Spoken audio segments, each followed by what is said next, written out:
টুর্নামেন্টগুলো অনেকগুলোই আসলে মিস করেছেন তামিম ইকবাল। কখনো ইনজুরির কারণে, কখনো নানাবিধ কারণে, কখনো বা সাকিব-তামিম দ্বন্দ্বের কারণে, কখনো বা বোর্ডের সাথে বনিবনা না হওয়ার কারণে। কিন্তু এই প্রথম সাকিব আল হাসান, ফিট সাকিব আল হাসান, যিনি আসলে কোনো বৈশ্বিক টুর্নামেন্ট মিস করতে যাচ্ছেন। অর্থাৎ সাকিব আল হাসানকে ছাড়াই চ্যাম্পিয়ন্স ট্রফির দল ঘোষণা করলো বাংলাদেশ, যেটা অনুমতিই ছিল এবং কানাঘুষা চলছিল বেশ কয়েকদিন হলোই, যেহেতু সাকিব আল হাসান আসলে বল করতে পারবেন না, আইসিসির নিষেধাজ্ঞার কারণে তিনি বল করতে পারবেন না, সুতরাং সাকিব আল হাসানকে ছাড়াই দল ঘোষণা হবে, সেটা কিন্তু আমরাও এর আগে জানিয়েছিলাম এবং সেটা অফিসিয়ালি আজকে ঘোষণা করা হলো।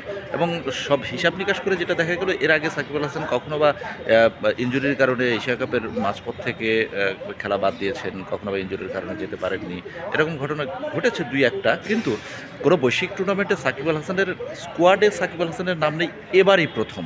এবং সেই সাকিব আল হাসানকে ছাড়াই কিন্তু বিসিবি দলটা ঘোষণা করলো এবং বেশ কিছু প্রশ্নও কিন্তু রয়ে গেছে, যেখানে আসলে পারভেজ ইমনকে ইনক্লুড করা হয়েছে। যদিও পারভেজ ইমন গত ওয়েস্ট ইন্ডিজ সফরে দলের সাথে ছিলেন, তিনি সাইড বেঞ্চে ছিলেন, তাকে খেলানোই হয়নি এবং সেখানে লিটন দাস ক্রমাগত ব্যর্থ হবার পরও তাকেই আসলে দলে রাখা হয়েছে, তার আসলে কোনো রিপ্লেসমেন্ট করা হয়নি। এবার লিটন দাসকে বাদ দেওয়া হয়েছে, যদিও লিটন দাসকে ওপেনিংয়েও আসলে ব্যবহার করা হয়েছে, ওয়ান ডাউনে ব্যবহার করেছে, নানান জায়গায় ব্যবহার করে দেখা হয়েছে যে লিটন দাস আসলে ফর্মে ফিরতে পারেন কিনা, কিন্তু যে লাউ সেই কদুই, লিটন দাস আসলে ফর্মে ফিরতে পারেনি। মাঝখান থেকে যেটা লস হয়ে গেছে সেটা হচ্ছে যে তা মানে যে পারভেজ ইমনের কথা বলছিলাম, সেই পারভেজ ইমনকে কোনো প্রকার ম্যাচ খেলানো হয়নি গত ওয়েস্ট ইন্ডিজ সফরে। যদি সেখানে খেলা হতো, সেটা কিন্তু ব্যাটিং উইকেট ছিল, সেই ধরনের ব্যাটিং উইকেটে আসলে পারভেজ ইমনকে পরীক্ষা নিরীক্ষা করা হয়নি, সেটা নিতান্তই আসলে দুঃখের বিষয়।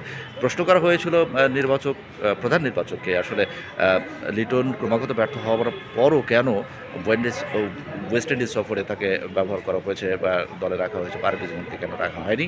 সেটা কি আসলে লিটনের পেছনে বিসিবির অতিরিক্ত আত্মবিশ্বাস এবং অতিরিক্ত ইনভেস্টমেন্টের কারণেই হয়েছে কিনা, তবে সেই বিষয়টি এড়িয়ে গেছেন, যেখানে পরপর সে একটাই কথা বলেছেন প্রধান নির্বাচক, যে লিটনের প্রতি আস্থা ছিল, সেই আস্থার জায়গা থেকে আসলে আমরা তাকে চেষ্টা করেছি, শেষ পর্যন্ত তিনি ব্যর্থ হয়েছেন এবং তাকে আসলে দলের বাইরে রাখা হয়েছে এই মুহূর্তে, এই কারণে যে যাতে লিটন আবার সমর্থিতে ফিরতে পারেন, সেটাই আসলে তাদের কথা।